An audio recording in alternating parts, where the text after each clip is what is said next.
Yung mga produkto mo, ibenta mo sa akin. Di ko pwedeng gawin yon. At bakit naman? Yun kasing mga cellphone na yun, naipangako ko na sa iba.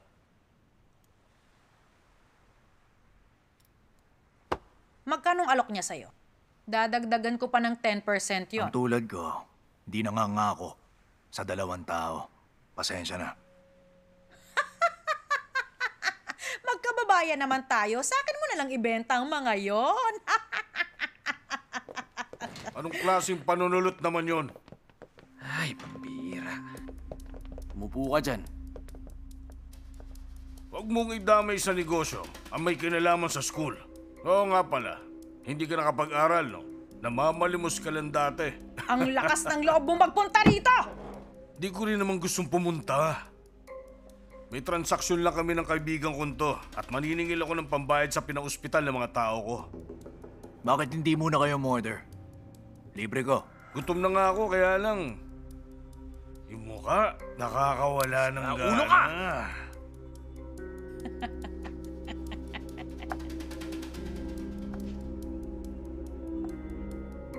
Hindi ko na to uulitin. Umalis na kayo. Ang lakas naman ng loob mo na utusan ako. Bitiwan mo ako.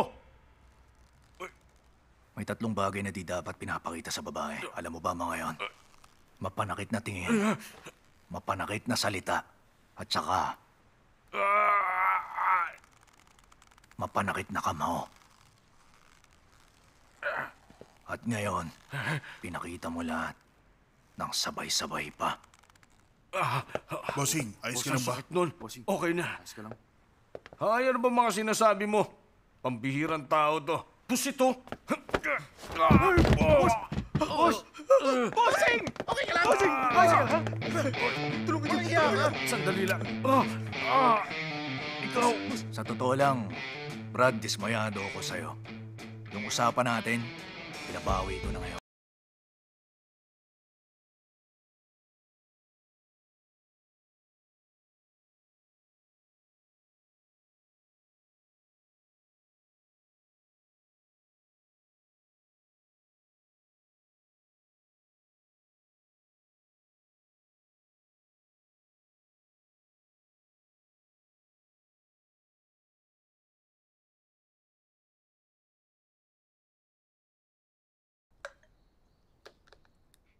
Si Chodochol, naasikaso mo na ba?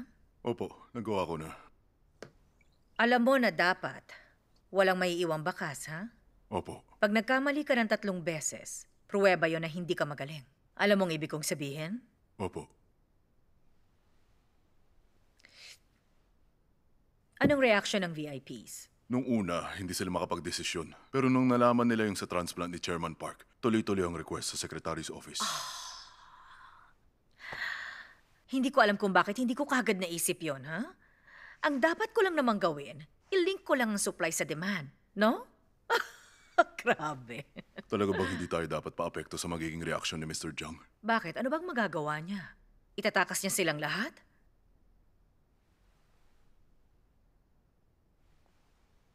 Magiging sobrang saya nito. Huh?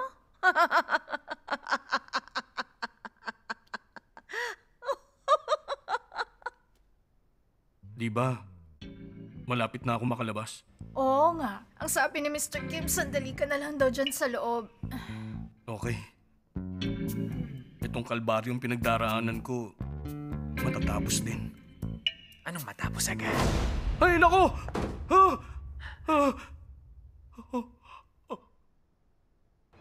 Bad news!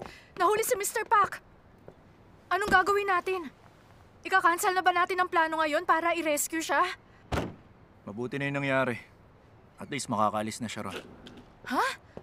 Hindi mo ba ako narinig? Sabi ko na bisto na siya ng mga tao ron. Paano siya makakaalis doon? Terminate contract niya. Ha?